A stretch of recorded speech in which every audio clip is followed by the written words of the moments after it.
Well, hello everybody. Welcome to Monday Night Live in Lexington. Happy Monday night, everybody. Let me do some shout outs over here on Instagram. Special shout out to my Monday night buddy, Miss Laura Day.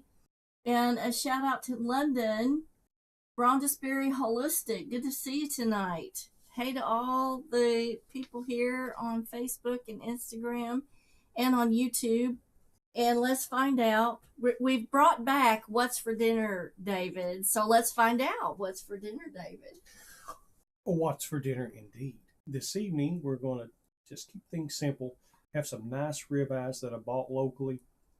Just going to salt and pepper. Cook those things for 3 minutes on the grill on each side, and some baked potatoes and corn on the cob. That sounds like a nice, healthy meal. Yeah, including the margarita. So you guys know what I'm looking forward to here in a bit. Hey to Appalachian Granny over here on YouTube. Good to see you tonight. This is a very interesting topic, and I want to say shout out to Tiana Sanders. She requested this topic this evening. I was going to do it anyway, but then she had asked about this topic, so I went ahead and decided to go ahead and do it. Now, so if you want like astrological and inspirational type of content, please go to Instagram and check out her page on Instagram is Tiana Tells. And it is really, really good and extremely thorough. Please go check it out. Tiana Tells on Instagram. And Ambitious Goals joined. Good to see you tonight. If you have any questions, please drop them in the comments section. I will try to watch the comments for questions. Now, you know, last week, Facebook wasn't showing me any of the comments, but I always go back afterwards and answer the comments after the show.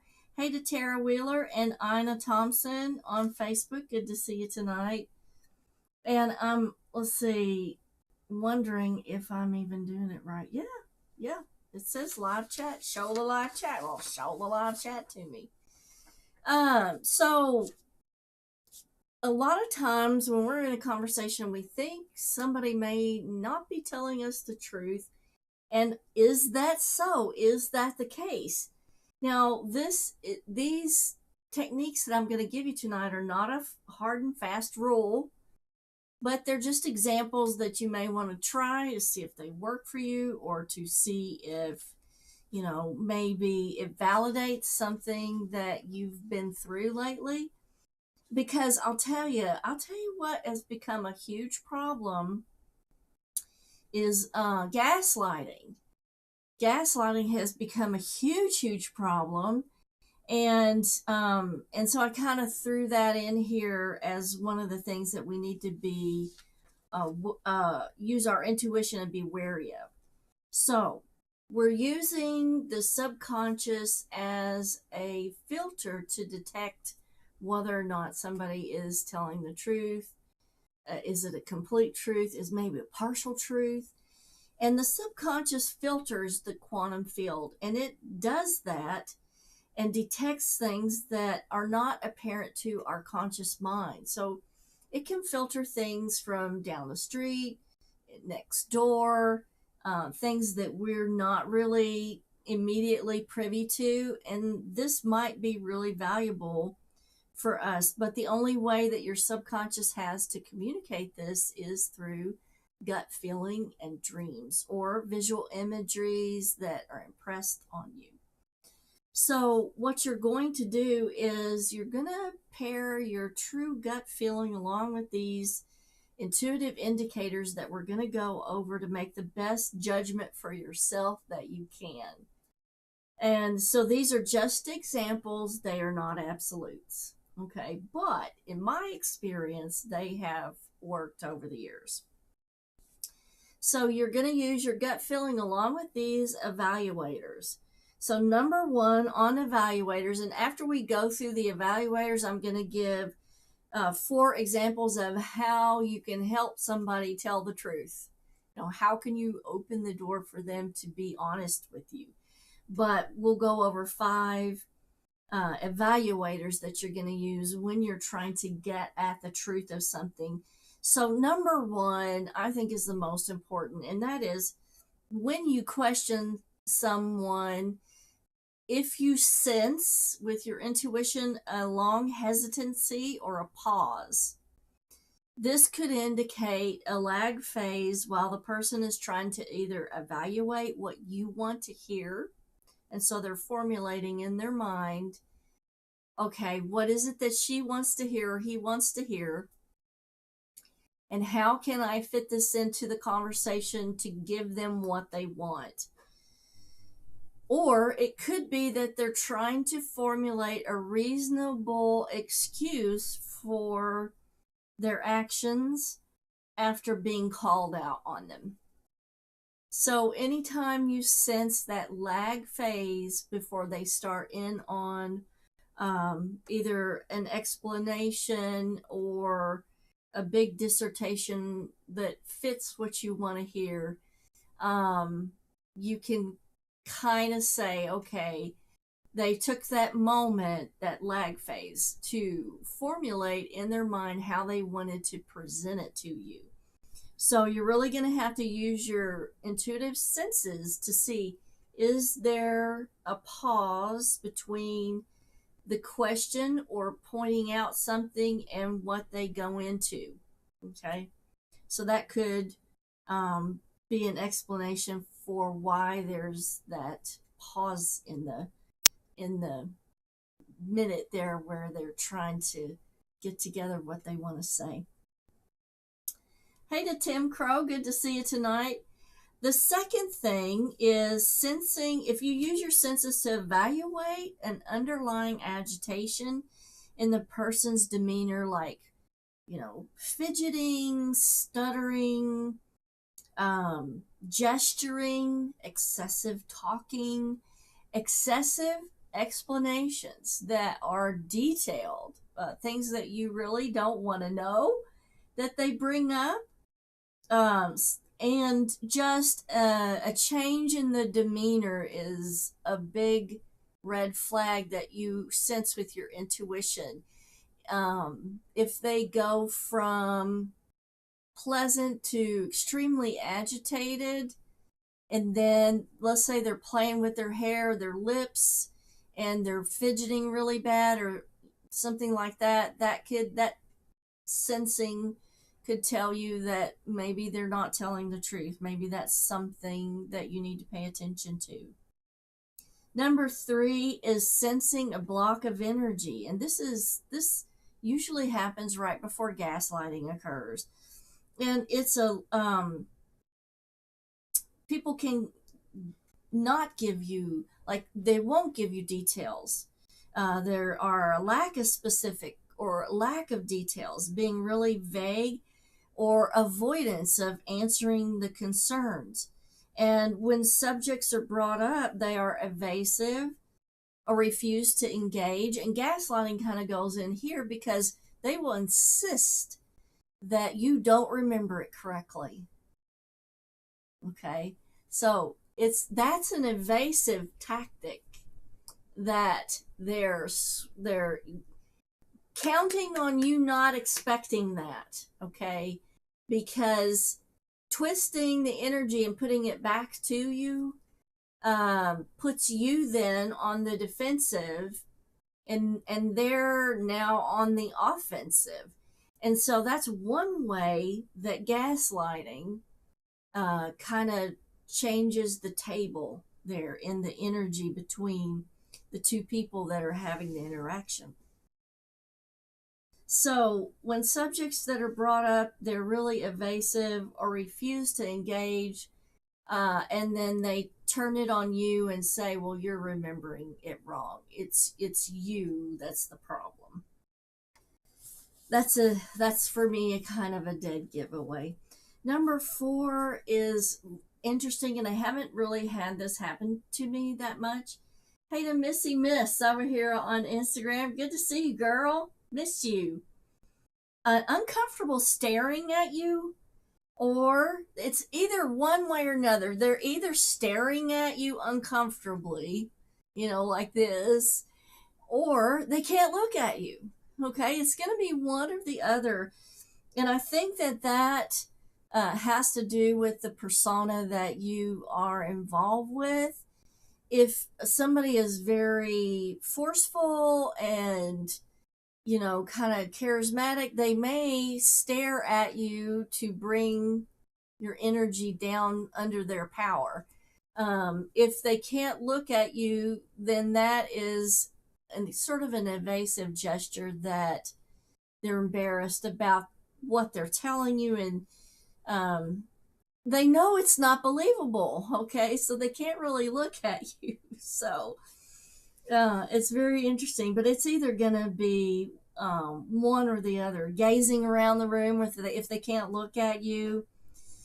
And sometimes the person who's under the stress and they're not telling the truth can have a stress induced twitch of the eye. Now, I've personally never seen that before, but I know that does happen. So, anyway, that's number 4. Now, the last one that we're going to go over for detecting these innuendos is number 5. And this number 5 kind of goes along with gaslighting too. And it's over insisting on facts as they feel are accurate. So what they do for this is they may mix enough truth with the mistruth to justify what their claim is. So in their minds, it actually becomes the truth, because there's an element of fact that they can attach to the mistruth. And what they feel is that this element of truth validates the mistruth. And so they'll be very emphatic about their gaslighting because they have attached an element of truth to the lie. Hey to my beautiful neighbor, Miss Amber Benteen. So Ina says, I worked in the attendance office of a high school for 25 years. I've seen all of these tactics. I bet you have. I bet you have. So Laura says, my ex-hub had a tail. He sniffed. Oh, so that was his nervous gesture, was sniffing. And yes, you will discover these over time, these little innuendos that kind of give it away.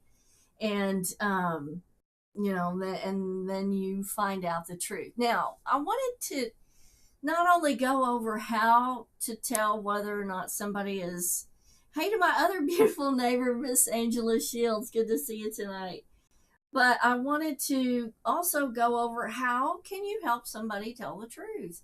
Like, how can we make them feel safe enough to where they actually want to divulge the truth, because it doesn't do anybody any good to withhold the truth.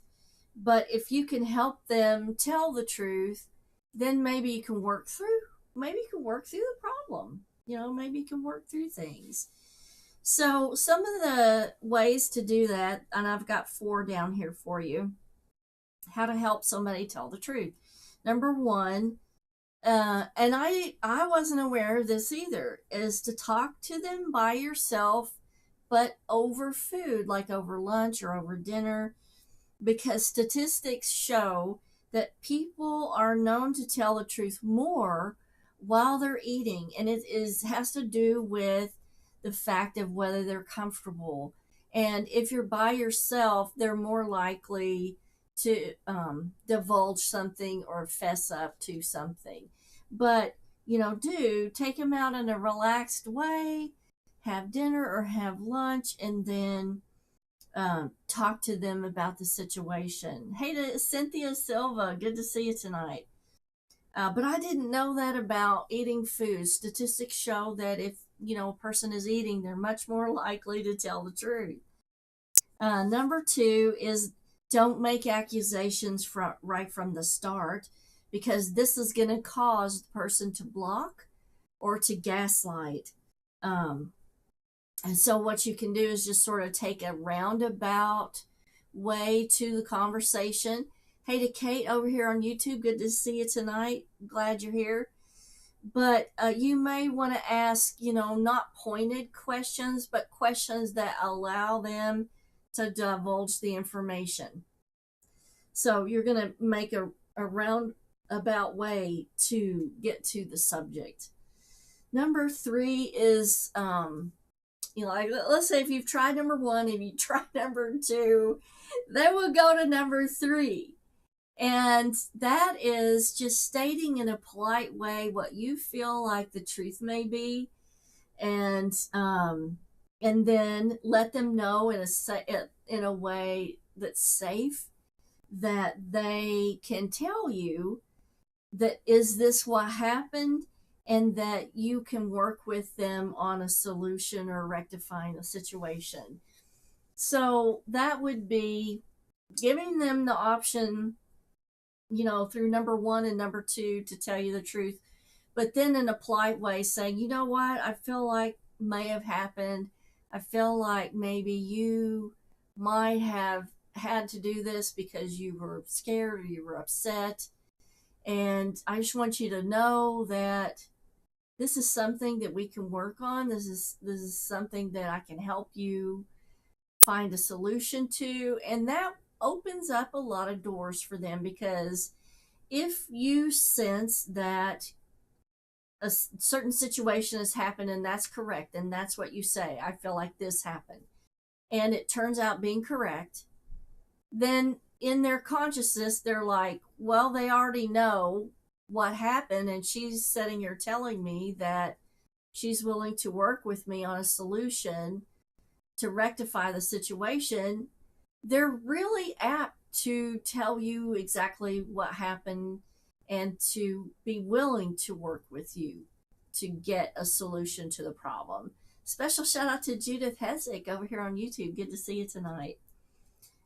So just say in a polite way what you feel like the truth is. And maybe if you're even off just a tiny bit on the truth, if they know that you're willing to work with them on a solution or try to rectify the situation, they'll correct you on the part that you were wrong about, on what your summation is.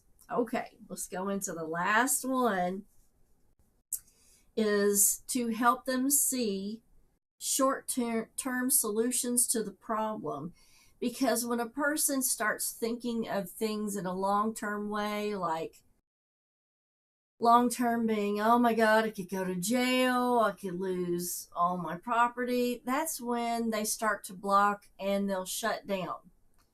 But if you can help them see some short-term solutions and kind of stay away from long-term, that allows them to consider that they can get some immediate relief. A short-term solution will get them immediate relief, because they will be under stress to try to keep the lie up or to keep this facade going.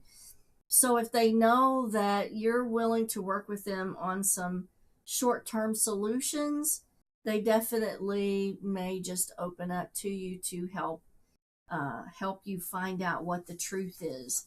But remember, you're going to use your primary instinct and your gut feeling, maybe even some flashes of imagery to give you a leg up on what the entire truth is.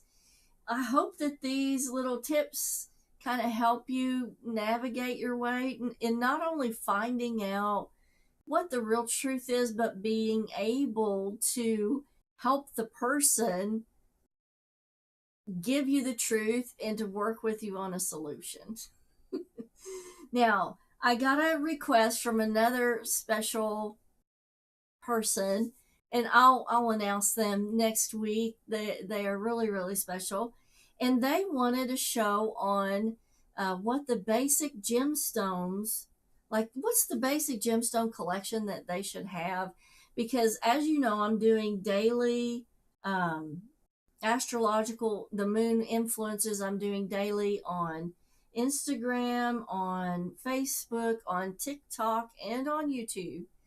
And so I'm trying to not, give you guys a huge amount of gemstones that you have to use daily.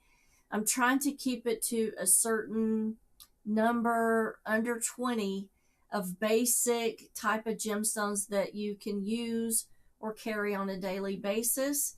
And so what I want to do is I want to do a show next Monday on what that basic collection is, and I'm going to tell you who requested it, and we're going to do a shout out to her business and what she's doing. But for tonight, this was for Tiana, and if you want inspiration and astrological information and guidance, go to Tiana Tells on Instagram and check her out and tell her I sent you. Okay? Until next week, kisses from Kentucky, and I'll see you guys later.